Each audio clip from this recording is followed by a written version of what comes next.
Welcome to Sports Spectrum, the sports and faith podcast that brings Jesus back into the conversation. Here's your host, Jason Romano.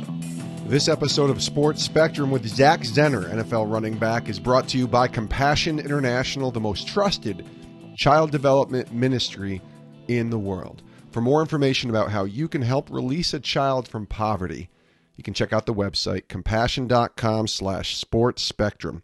compassion.com/sportsspectrum, and pray about sponsoring a child today. Zach Zenner is our guest here today on Sports Spectrum. Zach's got a pretty crazy story. This is a guy who went undrafted in 2015 from South Dakota State, the Jackrabbits, where he played his college ball. He was pretty good there, rushed for 2,000 yards in each of the 2012, 2013, and 2014 seasons with South Dakota State. But then he was undrafted, did not get picked by a team in the NFL, but signed with Detroit, played in the Lions with the Lions from 2015 to 2018. I remember as a Cowboys fan in 2016 on Monday Night Football watching this kid, Zach Zenner, rushing for 2 touchdowns and 67 yards in a great first half in a game against Dallas. I think the game Dallas eventually ended up winning, but I remember seeing Zach Zenner and like, who is this Zach Zenner dude? And he kind of thrusted himself onto the Monday night stage and played a pretty good game against the Dallas Cowboys, who had the best record in the NFC that year at 13-3. Since then, Zach played a few years with the Lions, and then in 2019, that's when things got a little crazy. So he signs a deal with the Lions in March, gets released in August, sits around for 6-8 weeks. I'm sure he wasn't sitting around. He was obviously working out, staying ready. October 16th, he signs a deal with the Saints. October 22nd, he's released by the Saints. Then he signs with Arizona. Then he's released by Arizona, signs with Miami in December, and then soon released thereafter that. So he was actually with 4 different teams in a basically 8-month period. And then he said even 6 different buildings that he was in because he had a couple workouts as well. Also had a new baby this past summer. So it's a little crazy in Zach Zenner's life, and yet faith guides him. His faith in Christ fuels him, and you'll hear his story about how God sustains him and keeps him grounded through the chaos. Take a listen to our conversation with Zach Zenner here on Sports Spectrum.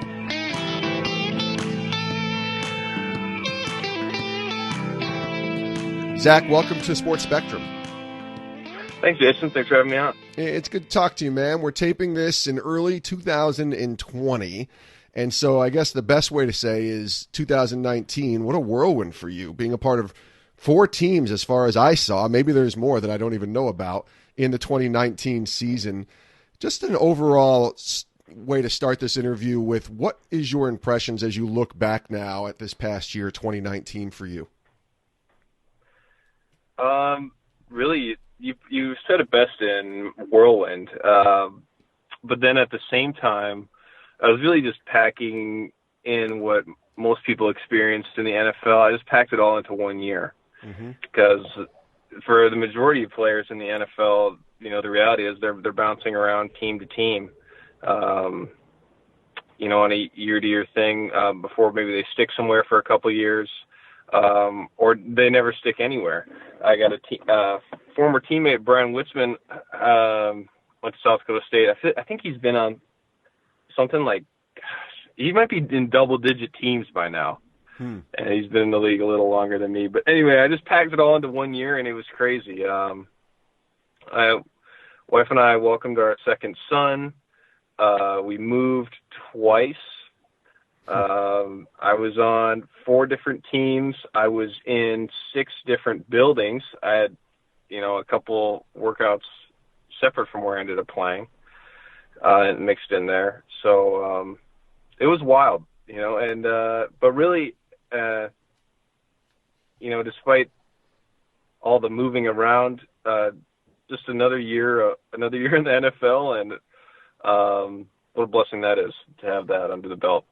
Well, you mentioned, sort of coming into the league. You were undrafted in 2015. You played at South Dakota State, the Jackrabbits, as one of my favorite maybe nicknames in all of college sports, or any sport right there, the Jackrabbits. But you came in undrafted in 2015. You signed with the Lions, and you played with the Lions for three seasons or so. So go back to maybe March of 2019. You signed a 1-year deal with Detroit, and obviously the NFL means not for long, and it means nothing's ever certain in the NFL. One thing I've learned now, especially working in this business for 20 plus years, but meeting a lot of players, is I don't care if you're the biggest name in the business, nothing is ever certain in this league. So you sign the 1-year deal, you go through training camp, and then you're released in August. Take us through maybe the spring into the summer. You're on the team at that point, and you're just going through everything you need to do to get yourself ready, right? Yeah, that's right. So, yeah, lucky enough to sign a really very nice deal for me.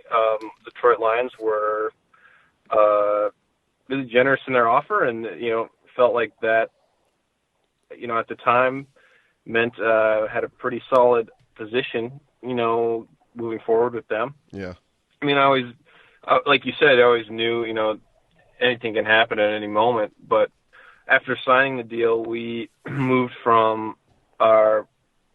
to a different place within the Detroit metro because we were expecting we needed more room. We were having another baby, so we moved, and so we were busy with that. And then my second son was born, and that was a whole nother deal.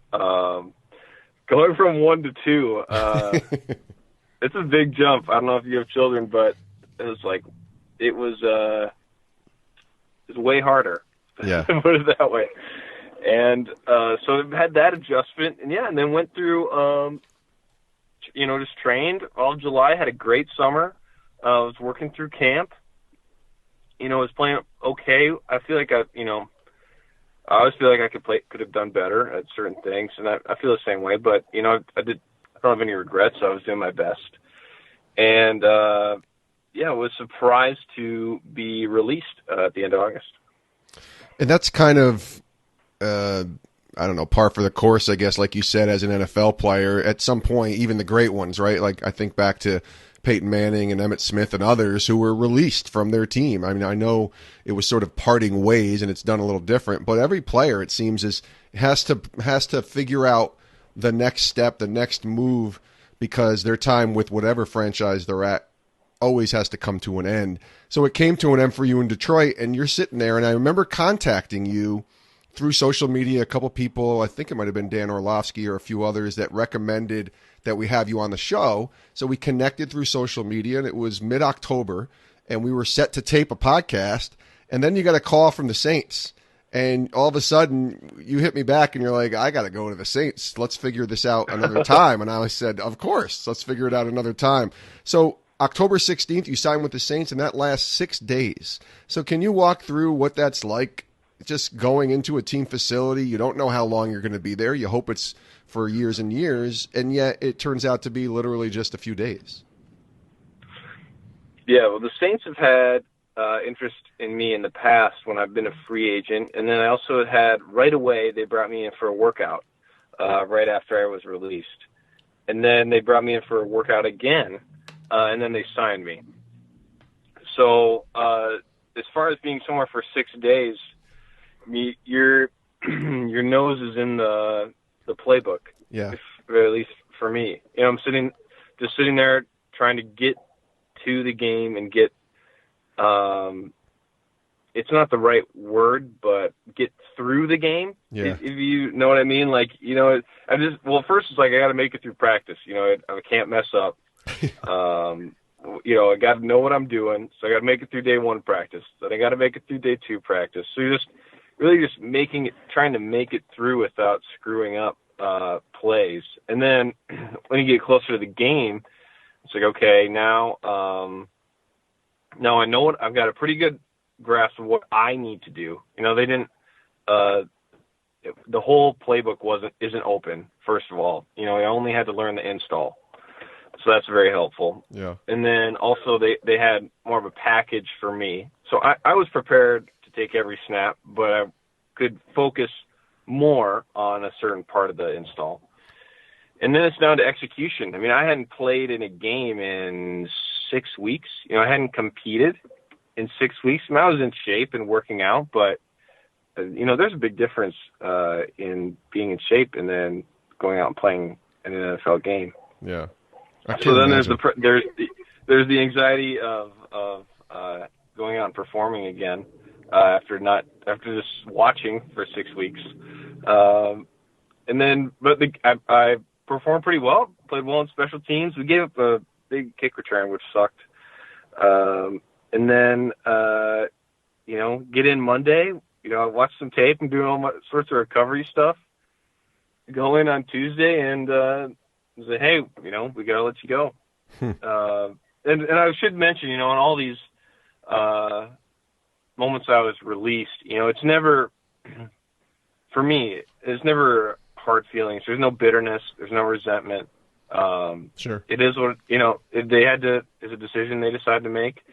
A lot of times they had to make it, based on injuries at another position, or in the case of the Lions, they just wanted to go in a different direction. And, it's just how it is in the NFL. They, if they could keep more, they would, but the rosters are set. So there's so much there because you have to be able to, and I know faith's a big component. That's why we're doing this interview on Sports Spectrum, because we can intersect the faith, part of this. Faith has to come into play here with you, Zach. I have to imagine, and I know for a lot of guys, this is, like I said, par for the course. Guys get picked up and released, and you're grateful for the time that you had. But your faith, I have to imagine, plays a large component in you being able to handle, like you said, the no hard feelings part of it, and not being able to, the uncertainty part of it, and not being able to know how long you're going to be there, because you got released 2 more times. You went to Arizona, signed, released. You go to Miami, signed and released, and you're actually playing in some games here and thinking you have, maybe a longer period of time. Tell me about the faith aspect of all this and your faith in Jesus and how that helps you kind of, stay grounded through all this. It's huge. It's really everything. And I think in the aspect that most helps in this situation is identity. I mean, I think a lot of stuff in this world comes down to identity. And for me, my identity that I'm loved, no matter what I'm doing, no matter what's going on, no matter what my performance is, that I'm loved by the God of this universe, and he cares about me, and I was beautifully and wonderfully made. And, having those things in mind, if I'm in the NFL or I'm not, that's the same. It's the same. That doesn't change. It never changes. He's never changing.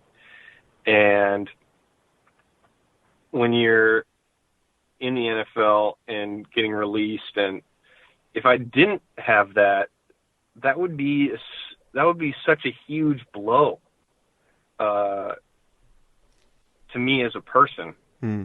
If my identity was in my performance and as a football player.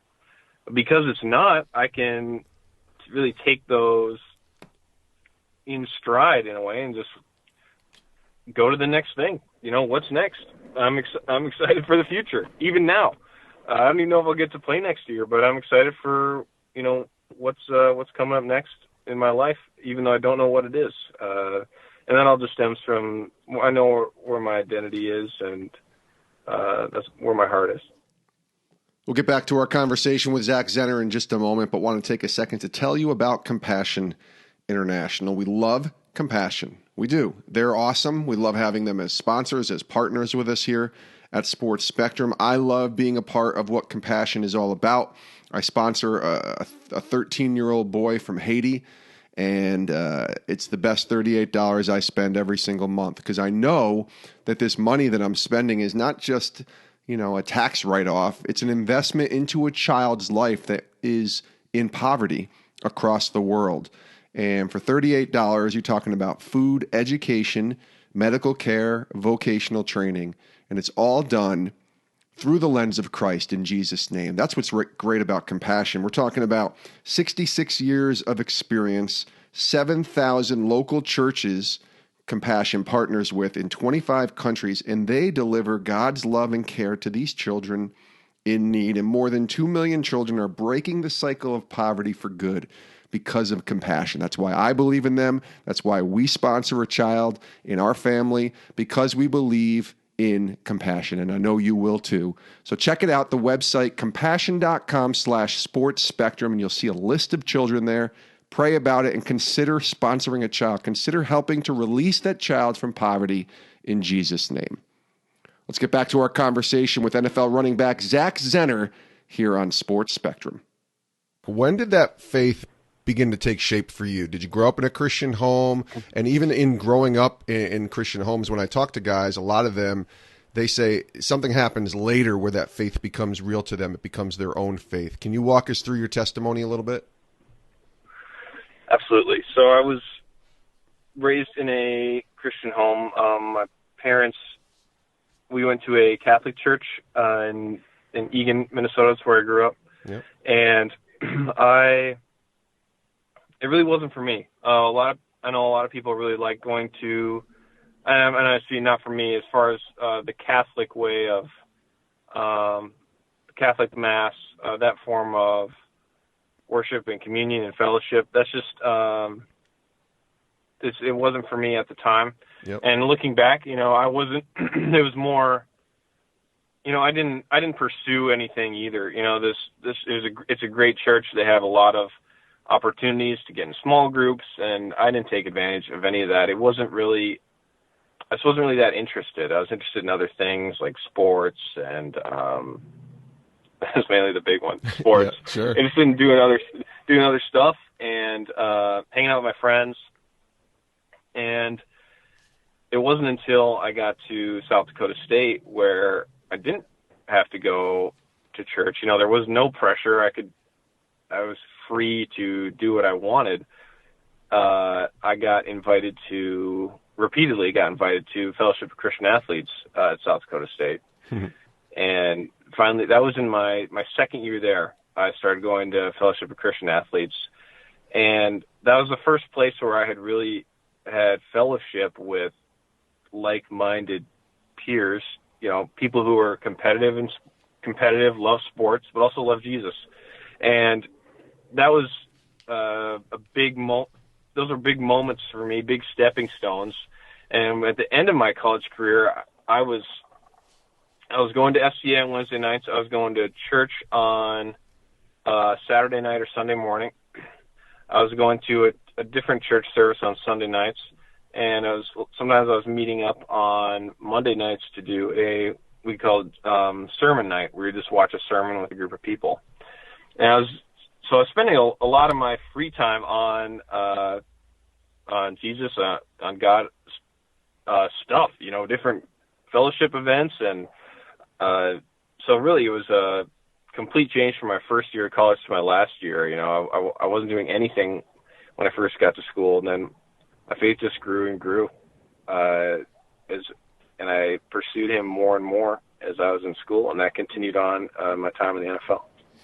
That's a great story.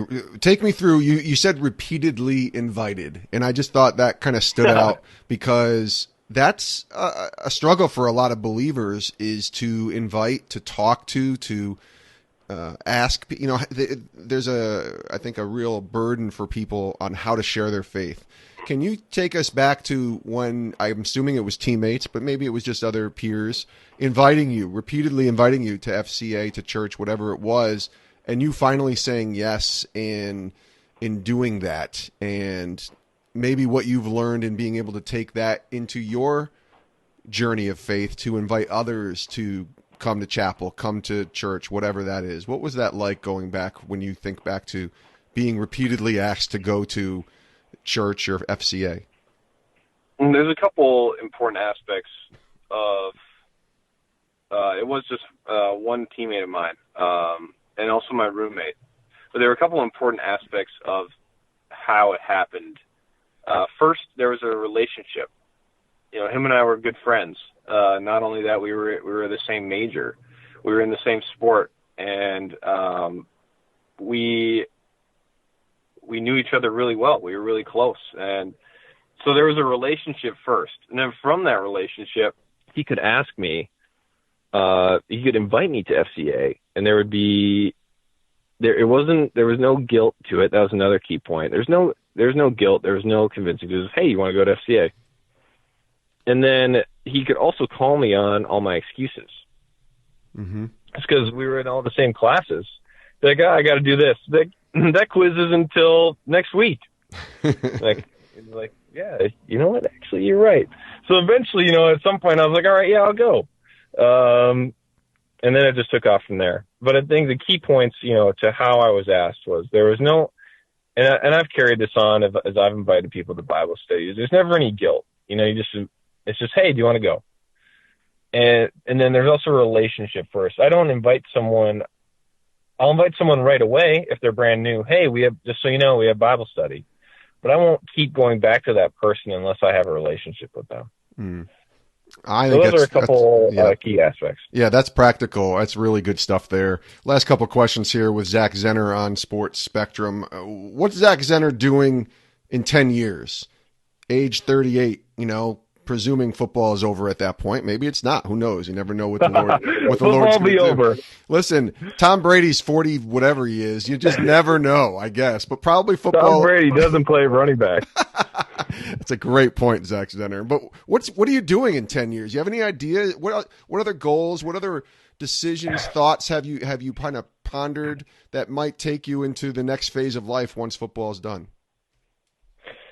There's a lot of doors open to me once I decide to be done with football. One passion that I have is science. I've been passionate about science for a long time, and I think that'll be a part of my life in some way, but I'm not exactly sure how. I think in 10 years, I see myself maybe doing a little bit of working with the church, maybe doing a small group type thing, because my oldest son will be 12 at that point. Yeah. And starting to reach that age. Maybe can do something with him in small groups. And being a dad and trying to raise, for sure, 2 young boys, they'll be really, 12 and 10 at that point, which is crazy to think about. Yeah. But I mean, it'll, just getting into those. I mean, of course, they're always moldable, but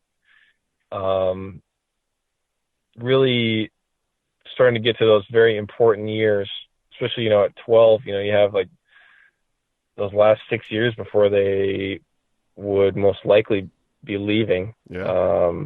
Just huge, so really being a dad and being a husband and, but more importantly, man of God, and all those aspects. Well, it goes by fast, Zach. Let me just say that. I only have one daughter. I have one child. She's 15 now, soon to be 16, and I can't tell you what happened 10 years ago. It just flew by. It's crazy. So cherish the time that you have at the ages that your kids are at right now, for sure. Zach, last question here. This has been great. We ask this question to all of our guests here on Sports Spectrum. What is God teaching you right now? What are you learning from the Lord, especially this season that you just finished in 2019, and kind of compiling and compacting all of these experiences into a very few short months? Where God has you right now, what are you learning from him? Right now, and really what the season has taught me, is I'm right where I'm supposed to be. As much as it seems otherwise, or the world would say, you're all over the place, crazy. I've been right where I'm meant to be every day this year, and I can prove it. I've got a fun story. So I was sitting at home, going through the New Testament. I did it 2 years ago. I read the New Testament throughout the season, the entire New Testament, and I started doing it again when I was sitting at home in Detroit after being released. And reading through, I think I went through Matthew and Mark, and then I was in the middle of Luke, and I got signed to the Saints. And the whole time going through this time, like, what am I, should I be done? There's a lot of, there's a lot of uncertainty in what's going to happen, but there's also like, should I keep going? Just kind of questions, that, I'm talking to God about, things I'm talking to God about. And, I'm in the middle of Luke, I'm reading it, and I go to, the New Orleans Saints, chapel the night before the game. Right. And the team chaplain, he does a nice job. We go through some, I can't remember what we went through, but it was good. I remember that. And then we go, afterwards, a couple people stuck around and said, "Hey, we're going to go through, just some more, scripture if you want to stick around." So I said, "Okay, sure." What are we going to go through? And, I don't remember the exact, chapter, but it was the prodigal son story. Luke 15, maybe? Yeah, that sounds right. Yeah. You agree with me for the podcast. So, Luke 15. I'm going to look it up while you're telling the story. How's that? So, the prodigal son story, and that was the exact story that I was set to read that night. Wow, that's awesome. So, I was going to be, it all is the Luke nights 15, I've been reading. It is Luke 15. It is? Yes, it is. That's what I'm talking about. Well done. That's what I'm talking about. Okay, so all those nights, right? I'm reading through the New Testament. I'm sitting at my home in Detroit. The exact night I was supposed to read, I was just going to go back to my room later that night and read the Prodigal Son before I went to bed. We went through that as players. That's awesome. So that was just such a feeling of certainty that, I was exactly where I was supposed to be. And I've carried, I took that sign and that feeling, and I carried that with me the rest of this year. I didn't need it. In the back of my mind, I always knew that, but it was just so cool to have that experience and to be able to use that and hold on to that feeling, like I said, as the year went on. That's a great story, and well done on the scripture, by the way. Luke 15, chapter 15, verse 11 through 32, the parable of the lost son, or parable of the prodigal son. Zach Zenner, well done, my friend. This is great. Thanks for being on the show. Let's get you back on next year, and we'll be following along in your career. And we didn't even talk about medical school and the potential to be Dr. Zach Zenner someday. You just never know. You said it'll be in science. We'll just leave it at that. But I love that that God's doing really cool things in your life, and just appreciate you for coming on the show. Thanks again. Thanks, Jason. Thanks for what you're doing in this. I think it's really great, and you can't have enough of this stuff. It's wonderful. Thanks, buddy. Great stuff there from Zach Zenner. You can give him a follow over on Twitter at Zenner31. Zenner, Zenner 31. Many thanks to Zach, and many thanks to you for listening to this episode of Sports Spectrum. We appreciate you very much. I want to direct you to our website, sportspectrum.com. That's where all of our content can be found. Daily devotionals, articles all day long on sports and faith. And of course, every single episode of our Sports Spectrum podcast can be found over at sportspectrum.com. Also, give us a follow on our social media pages, Twitter, Instagram, and Facebook. Just simply search Sports Spectrum and you're in. Thanks again for listening. We love you guys. We'll see you next time right here on Sports Spectrum. Have a great rest of your day.